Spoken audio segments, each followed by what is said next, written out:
मैं ईमान में रहती हूँ और मैं उस टाइम पे शॉपिंग करके घर पर जा रही थी। कोई 11 बजे का वक्त था। मैं बहुत थकी हुई थी। आप सबने वीडियो में देखा होगा, वो बयां करने वाली चीज है नहीं जो मेरे साथ हुआ है।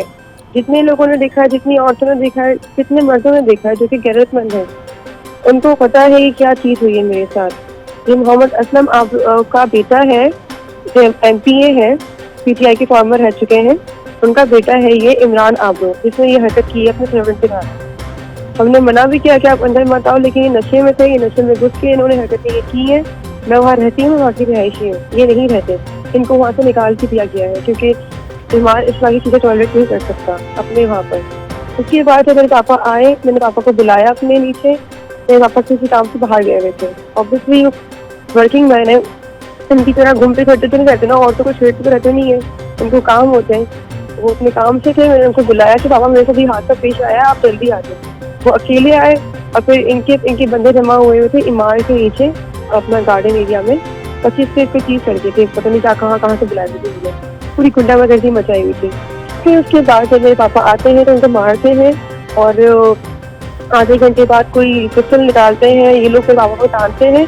फिर मेरे पापा पिस्टल निकालते हैं और फिर दोनों की पिस्टल हमारे जो गार्ड है लॉबी के, वो रख लेते हैं। तो मेरे फादर इनको हाथापाई करते हैं और उनको मारते हैं। फिर ये लॉबी में बैठते हैं, सेटलमेंट होता है और ये इमरान आबरो मुझसे सॉरी बोलता है। मेरा मूड था FIR कट करवाने का इनके खिलाफ, लेकिन जब इससे सॉरी बोला, मेरे पापा ने कहा कि छोड़ दो, माफ कर दो, बस सॉरी तो बोल दिया ना इन्होंने, खुद अपनी गलती एक्सेप्ट कर ली और पापा ने इनको मारा ही बहुत था। तो इनके बंदों ने, असलम आबरो ने बैठ के बंद फायर के सामने सुलह करके सॉरी बोला मुझे। जब ये बात हो गई उसके 20 दिन बाद, पता नहीं 15-20 दिन बाद, कोई FIR कट पाते हैं हमारे खिलाफ, मेरे फादर के खिलाफ। तो मेरे फादर ने इनको मारा है, फायरिंग करवाई है, ये हुआ है, जो कि सब बातें झूठ है। मेरे पास सारे प्रूफ है, ईमान के साथ रिकॉर्डिंग है, फोटोज है, सब कुछ हमारे पास है। इनके पास कुछ भी नहीं है। इन्होंने सिर्फ अपनी सोच का इस्तेमाल करते वक्त IG सबसे पुलिस वालों को अपने अंडर करके ये जबरदस्ती का केस फाइल किया गया है। कल ये वीडियो कोर्ट में चलाई गई थी, वीडियो एविडेंस वीडियो थी। तभी ये कल वीडियो एविडेंस वीडियो कोर्ट में चलाने के बाद बाहर ली थी। बेटा हमारे पापा को गिरफ्तार करके अपना बार एक हफ्ता हो गया है। एक हफ्ते से मेरे फादर अपना उधर है, क्या कहते हैं, थाने में है और उनको बेल नहीं प्रोवाइड की गई।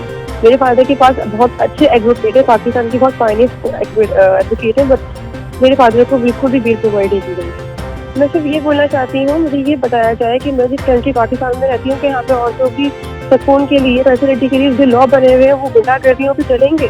यही होता रहेगा यहाँ पर हमेशा। जो वुमेन राइट की बात करती हैं औरतें, वो अब कहाँ है, अब कहाँ की करें वुमेन राइट?